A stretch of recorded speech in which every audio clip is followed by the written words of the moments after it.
grab your spooky spirits, and let's hear some of these true ghost stories that I found from putting some fillers out there to see what I could find. And I have 3 for you tonight, and one of them, surprise, will be mine. Let's see if you can guess down below, and don't forget to subscribe. So, join me with your spirits, and turn down those lights, and lock those doors. Here's some screams you can't ignore. All right, our first spooky tale of the night. I was performing an EVP session at a cross on the side of the road when I heard on the recording a person get in my car.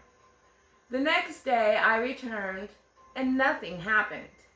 On the cross was Ben 98. All I had was a first name and a year that he had passed.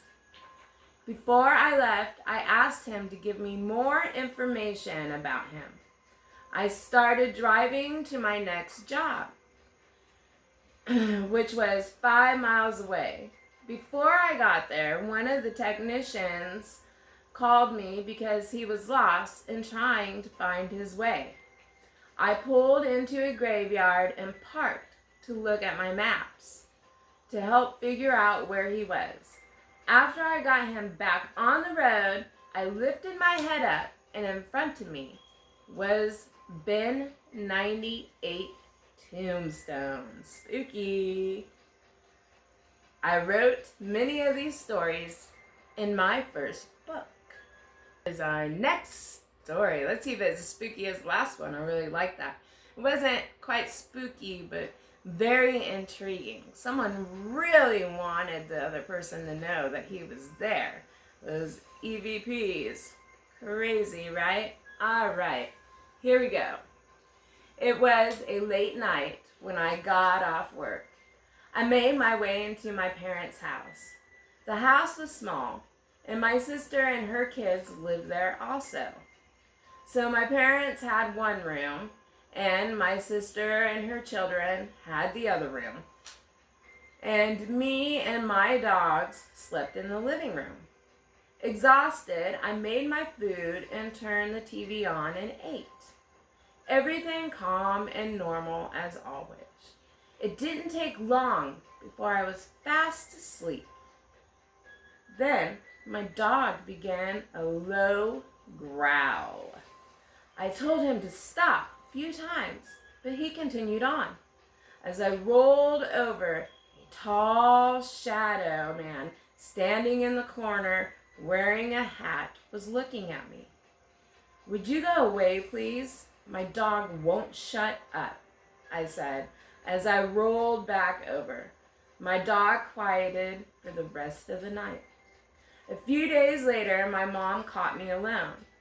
"Have you seen a tall, thin man ghost?" she asked. And all these few days, I thought it was just a dream. Ha! That one's spooky too. Could you imagine just being like, "Okay, well, go away now. Have you seen a ghost?" That's pretty crazy. Someone who's used to seeing them, maybe. I don't know.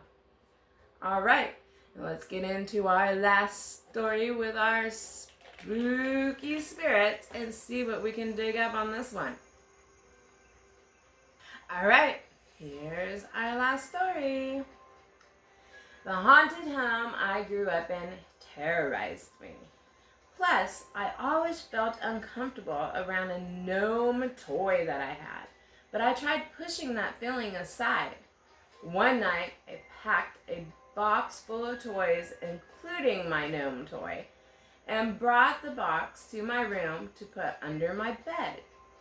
A few minutes, I heard the box ripping. The ripping intensified, and the box sounded like it was shaking.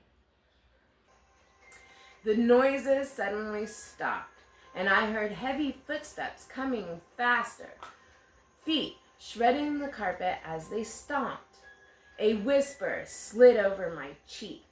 My right ear was breathing, and I held my breath so I could listen to the foreign breaths. After I had the nerve to move, I hid under my blanket. The mirrored wardrobe's reflection, I saw the scarlet drapes rippling behind me. I tried pulling the blanket up to my chin, but it wouldn't budge. So I pulled harder. When I checked if I was sitting on the blanket, I saw a corner of it in the wall. By the time I found the opening, the drapes, the blanket had got sucked into the wall. I blinked several times to make sure I was awake, feeling around for the blanket. There was nothing there, not even holes in the wall.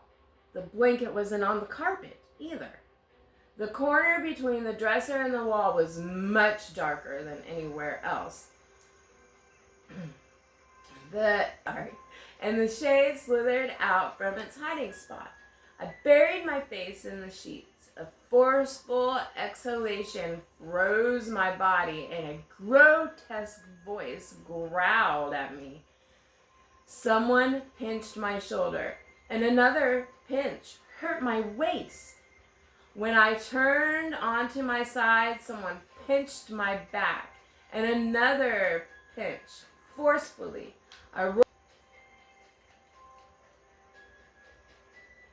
Spooky spirits, y'all. Probably why I can't read anything, huh? Okay. I rolled onto my back and rubbed it against the bedding, attempting to ease the pain. My torso became heavy as if a walrus was on me, and I held my breath in case I sank into the mattress. I felt cold, abrasive hand grab my wrist, which shocked me so severely I lost all ability to react. Its nails pricked my skin as it tightened its grip. The ground suddenly shook violently, like there was an earthquake. After looking at all the jewelry on the dresser, I realized it was my bed shaking, not the ground. I covered my head with my blanket and prayed for the rattling to stop. A thump grounded the metal frame, but my bones were still vibrating. Despite the commotion, my parents didn't come and check on me. My bed shook again, and I bounced on the mattress, too stunned to call for help. The bed finally stopped, but I wasn't brave enough to step onto the carpet. In the morning, there were red marks where I had been pinched and scratches on my wrist, and my blanket was on the carpet, torn into 3 strips. I looked under the bed, and pieces of torn cardboard were scattered all around. The blocks had melted, my rabbit toy stuffing had been spilled out, and the gnome was gone. So, I will leave the links to the other 2 stories in the description.